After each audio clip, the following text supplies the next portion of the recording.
Welcome back to the Jeep World of Adventure Sports.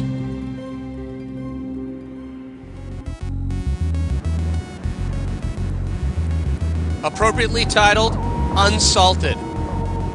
This is the story of filmmaker Vince Dewar, his affinity for an area that represents 1/5 of the world's fresh water, the Great Lakes, and surfing them. A pastime that has surprisingly taken place since the late 1950s.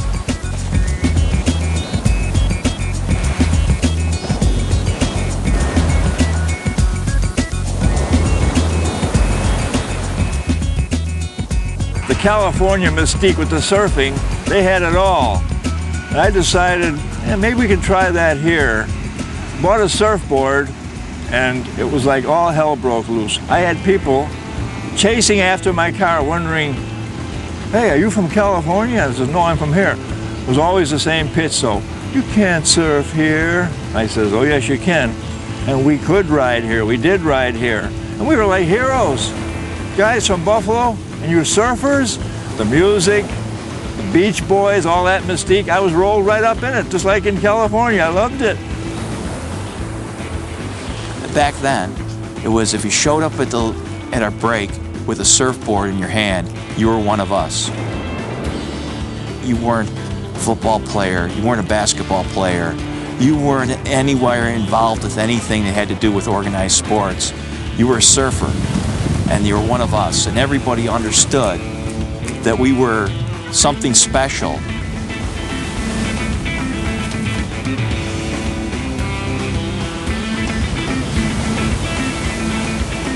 Surfing had truly taken hold in Buffalo, New York.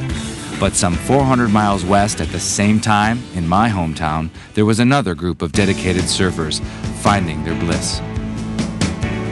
One day we decided, as we get tired of paddling across the channel and also paddling through the waves, because it's tough getting through the waves when it gets big. So we decided to ride right alongside the South Pier here. Here you are taking off, you're heading right towards a cement wall. I mean, you got to do something or else you're going to hit the cement wall or you're going to hit the rocks underneath.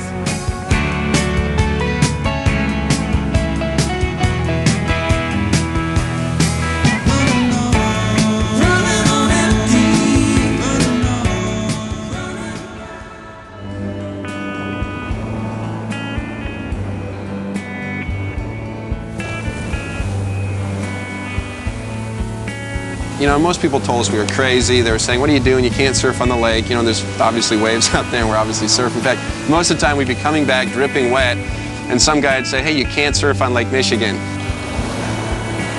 It's like, I mean, look at these waves. It's like a little Malibu.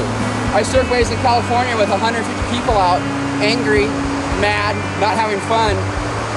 10 guys in the water, everybody's having the time of their lives and the waves are super fun. What more can you ask for? Yeah.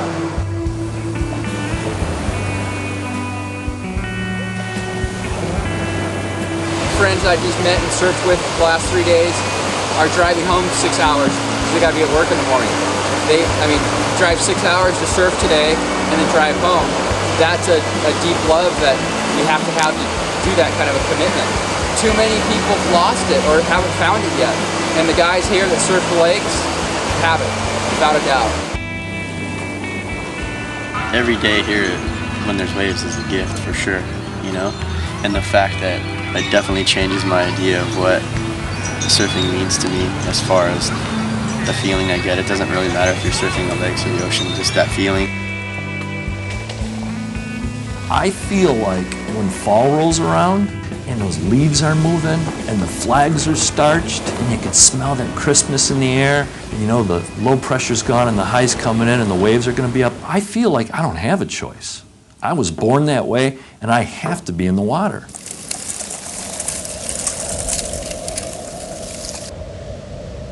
When the waves are at their best in late December and January, the water is at its coldest, requiring a wetsuit that is twice as thick as normal.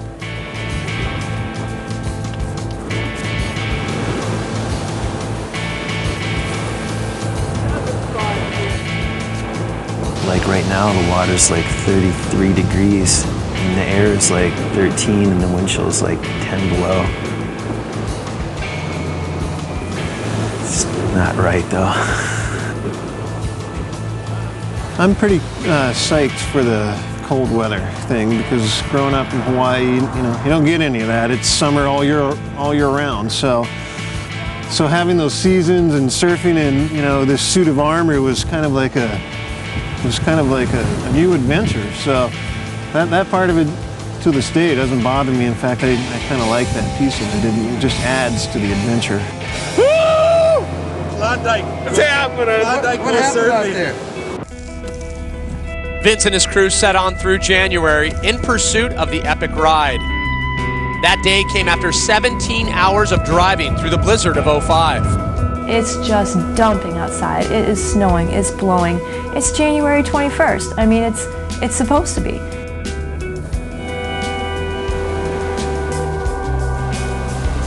First thought was just like, we're not surfing in this. There's no way. It's not possible. Water was, I guess, 33 degrees. So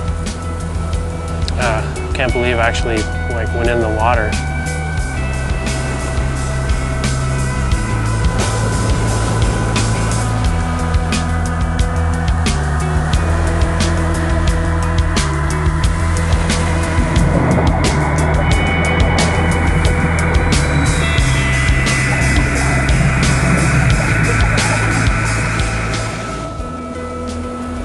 With 4 feet of fresh snow onshore on a beautiful bluebird day, professional surfers Joe Kern and Bron Huschenstam enjoyed the 4 to 6 foot conditions on Lake Superior, just 20 minutes north of Duluth, Minnesota.